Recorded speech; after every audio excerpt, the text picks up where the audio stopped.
You ever watch someone you love pretend you don't exist? It doesn't feel like anger. It feels like standing in a room full of people and slowly sinking through the floor. No one notices, not even her. And the worst part?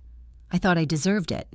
Before you go on, hit subscribe, because what happened that night changed everything, and you might just see yourself in it. My name's Mark. I'm 41, married to Jenna for 9 years. I always thought we had something strong, solid, not flashy, not dramatic, just safe.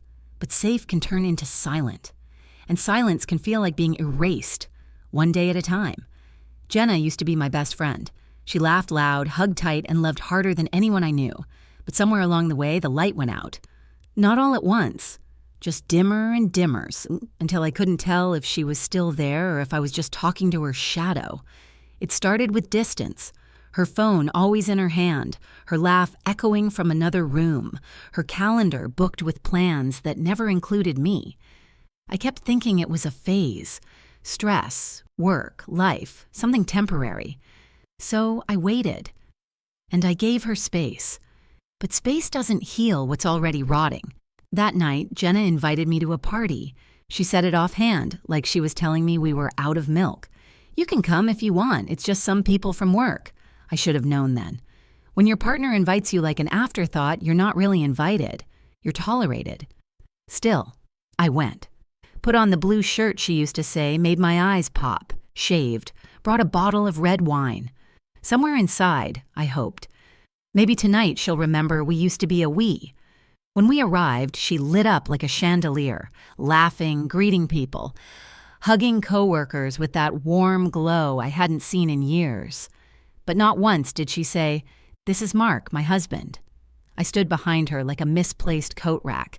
People chatted, music played, someone spilled a drink, and everyone laughed like it was the funniest thing in the world.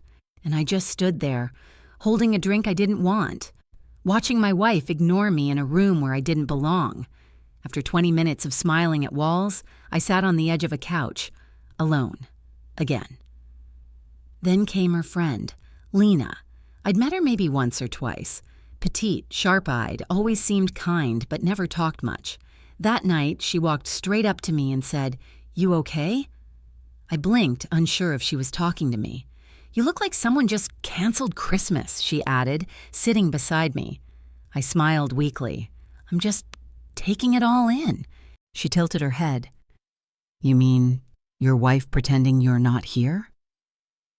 I froze. Because someone finally said it. I opened my mouth to defend Jenna, to say she was just busy, but the words stuck in my throat. "You don't have to lie," Lena said softly. "I've been watching you, and it's breaking my heart." And then she stood, held out her hand. "Dance with me, right now." I chuckled, thinking she was joking. She wasn't. "Come on," she said.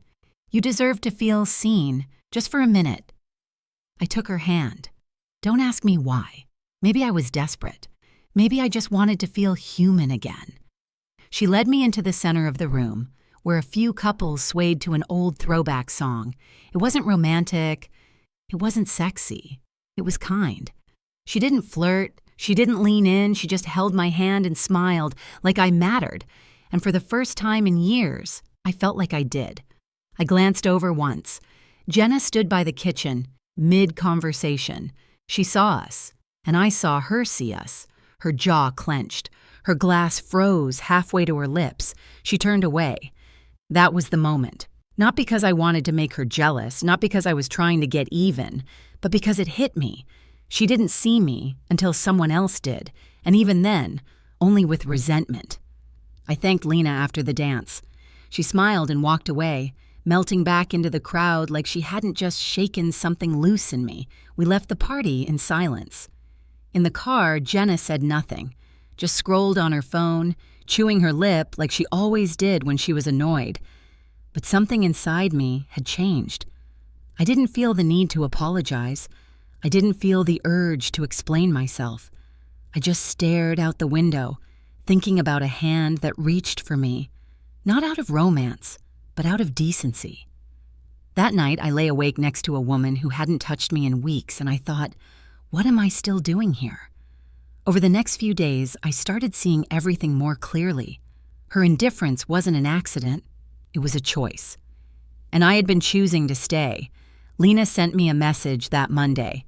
Hope you're okay. That dance wasn't a move, it was a reminder. You matter.